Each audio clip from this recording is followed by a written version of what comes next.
Assalamualaikum warahmatullahi wabarakatuh. Saya akan menceritakan kisah si belang, si botak, dan si buta. Awal cerita, ada 3 orang dari Bani Israel, yaitu si belang, si botak, dan si buta. Pada suatu waktu Allah ingin mengunjungi mereka bertiga. Allah pun mengutus malaikat kepada si belang.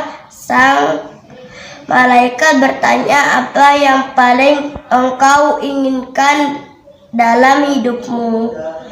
Disembuhkan penyakitku dan mempunyai kulit yang indah agar orang tidak lagi jijik melihatku, kata si belang berharap. Sang malaikat pun lalu mengusap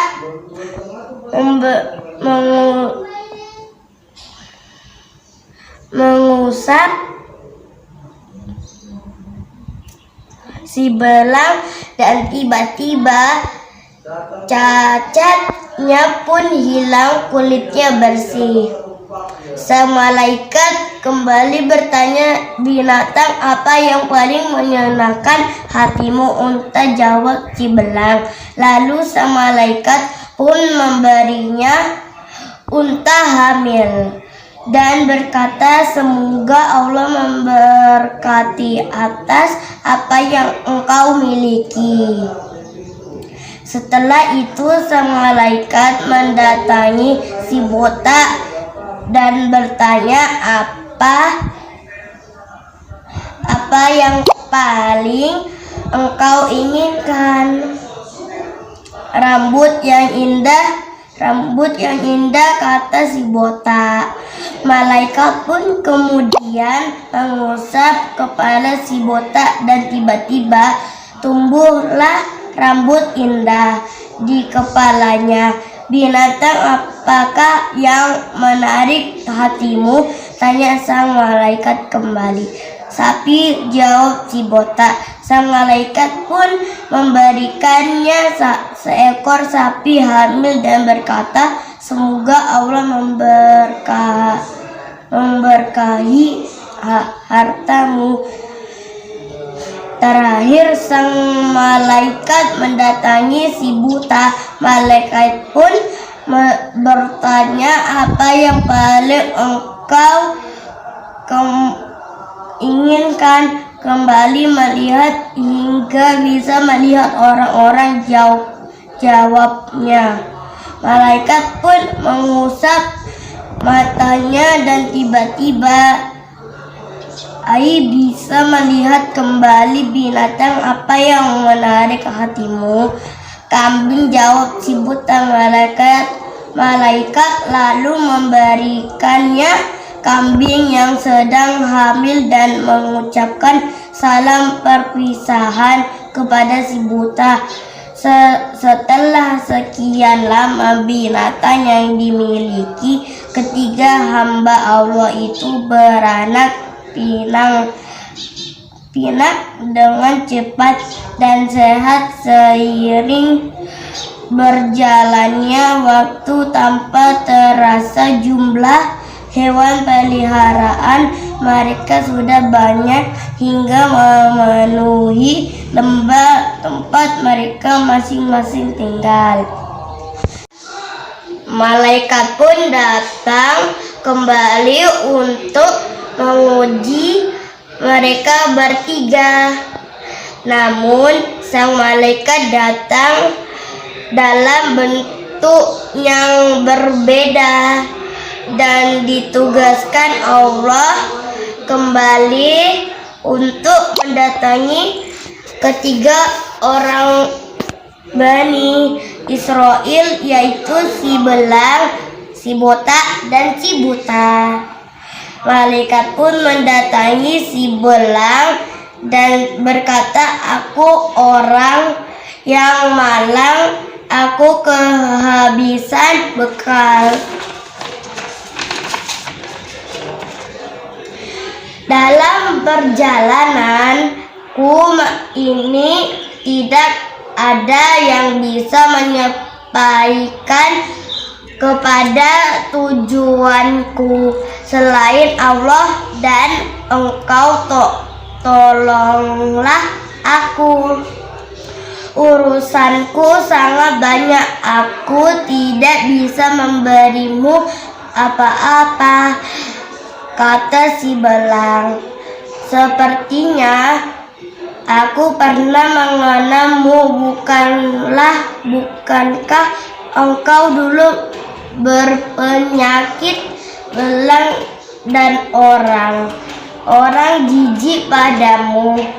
Bukankah engkau dulu orang miskin, lalu Allah memberimu rezeki? Kau keliru, aku mewarisi harta ini dari nenek moyangku, balas si belang. Jika engkau berdusta, Allah akan membuatmu seperti dahulu, kata malaikat sambil meninggalkan si belang. Kemudian malaikat mendatangi si botak dan meminta bantuan seperti yang dilakukan kepada si belang. Tak berbeda, si botak pun memberikan jawaban serupa. Malaikat hanya berkata, jika engkau berdusta, Allah akan membuatmu seperti dahulu. Setelah itu malaikat mendatangi si buta. Malaikat pun menyampaikan permintaan yang serupa. Dengan tulus si buta menjawab, sesungguhnya dahulu aku adalah orang yang buta. Lalu Allah mengembalikan penglihatanku. Ambillah apa yang engkau sukai dan tinggalkan apa yang engkau tidak sukai, karena semua ini adalah titipan Allah. Malaikat yang menyamar pun tersenyum dan berkata, aku malaikat yang ingin mengujimu. Allah senang kepadamu dan sangat marah kepada dua temanmu. Makna si belang, si botak, dan si buta. Dari cerita di atas memberikan kita nasihat yang sangat berharga, bahwa segala sesuatu apa yang kita miliki yang diberikan oleh Allah Subhanahu wa Ta'ala, itu hanyalah titipan sementara. Sesuatu saat akan kembali kepadanya, karena itu kita harus rela dan ikhlas. Teman-teman yang baik, di dalam hidup ini banyak ujian yang dihadapi manusia dan serigala. Ujian itu datang dengan tiba-tiba. Teman-teman harus tahu bahwa apa yang ada pada kita saat ini adalah milik Sang Pencipta, yakni Allah Subhanahu wa Ta'ala. Allah akan mengambil sesuka-suka kapan dan di mana saja yang Dia kehendaki. Terima kasih. Wassalamualaikum warahmatullahi wabarakatuh.